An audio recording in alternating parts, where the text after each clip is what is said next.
What is up, everybody, and welcome back to another episode of Upcoming Mods. This is a series where I show you guys some of the work in progress pictures for different mods coming out for Fallout 4 in the coming weeks, months, and maybe even days. It's important to remember when watching this series that a lot of these mod authors are working one for free and two at different paces. Some of these mods may be out by this weekend, some other ones may not be out for a few months. Nonetheless, I think we have a pretty good mix-up of different mods. We actually have a lot of weapon mods in today's episode, which I know a lot of people typically tend to use and just really enjoy those overall. With all that being said, if you guys do enjoy, I really encourage you guys to consider subscribing. But with that, let's get right into it.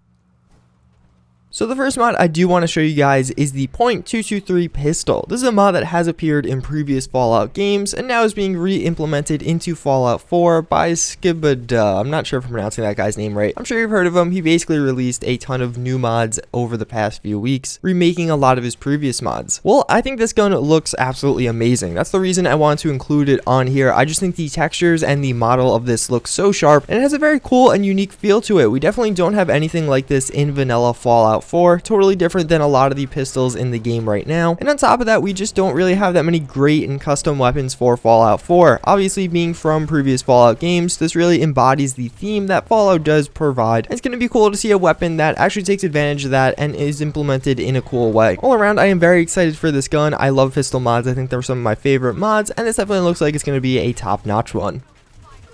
So next up, we do have the Asho. I'm not sure if I'm pronouncing that right. Basically, if this gun looks a little bit familiar, well, hopefully it does. Basically, it's from the Metro series, so that being Metro 2033 and Metro Last Light. This mod author did kind of like the look and feel of it and wanted to add it into Fallout 4, which there's a lot of overlap between these two series because they definitely have some similar themes, although Metro is definitely maybe a little bit darker. Basically, what this gun does is add in a kind of single-shot shotgun. It almost looks like a pistol, but that thing is going to be firing a shotgun shell. For obvious reason, I think this fits really well into Fallout 4. It's meant to be kind of a cheap, low-level gun that does high damage. We don't really have too many guns like that in Fallout 4, and it'd be cool to have this in the game. I definitely think the theme of it and just kind of the look of it would fit in pretty well, and all around, it just seems like a cool weapon mod, and I'm happy we're getting a rendition of it, hopefully in the near future.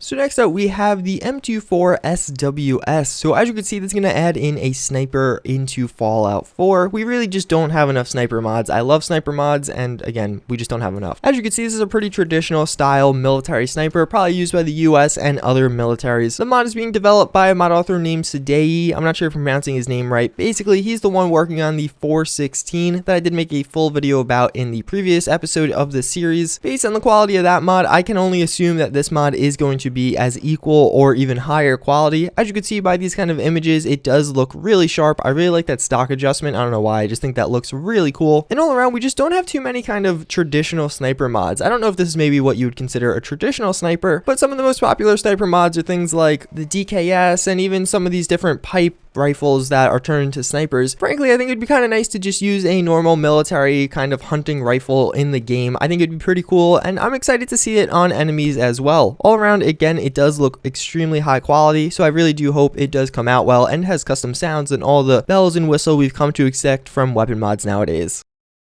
So next up, we have the M1 This Machine Garand. Basically, this is by a mod author named Axis. I'm sure you've heard of him. He's made the crude blowback, the handmade revolver, etc., etc. So it looks like his next project is going to be an M1 Garand. I'm actually extremely excited for this. If you've seen some of his previous mods, this guy is probably one of the highest quality mod authors out there right now, and he pretty consistently is releasing weapon mods. Like from the first image of the handmade revolver, it only took a week or 2 weeks later for us to actually get the final release. So that's awesome, and I love the time frame he works on. With all that being said, you may be like, hey, we already have M1 Garand mods. Well, I feel like none of the M1 Garand mods for Fallout 4 right now are really that high quality. All of them have little issues here and there, like either it's a texture issue, a sound issue, or just, again, some animation glitches, which do plague a lot of the older mods. I do sincerely hope this comes out with, you know, working textures, working models, and all that. But even more so, I'd love to see this with some of those custom sounds that the M1 Garand is so known for. It's appeared in a lot of video games nowadays, so obviously seeing it in Fallout 4 in its iconic form would be awesome, and I think it would just be all around a great fit. So last but not least, we have footprints of the Jotun. Basically, this is an update to the mod. I did talk about it a little bit earlier in a previous episode. Basically, what this mod aims to do is add in all these mechs around the world. These aren't actually workable mechs or anything like that, but basically they're meant to be remnants from the Great War that did occur. Considering a lot of countries probably were going to be having huge defense budgets dedicated to stuff like this, it's cool to see this kind of implemented around the world. They'll be from different factions and I guess actually different countries. And I know there's supposed to be a few quests oriented around them. Hopefully we'll find some armor or weapons with them. Obviously everyone wants these to be workable, so hopefully we'll get that one day. Obviously they could probably use a lot of the stuff from Liberty Prime. Nonetheless, in this latest update, it definitely seems like they've gone for some themed ones. Like it seems like we have kind of a King Kong one and a few other ones that just look a little bit interesting. It's nice to see those kind of cultural references in there. All around a very cool mod, one I'm definitely really excited for. And I think it's going to really spice up the game, giving you a lot more to look at as you're traveling around. That's going to conclude this episode of upcoming mods though. I do hope you guys enjoyed. As always, I thank you for watching and I do hope to see you all next time. Later.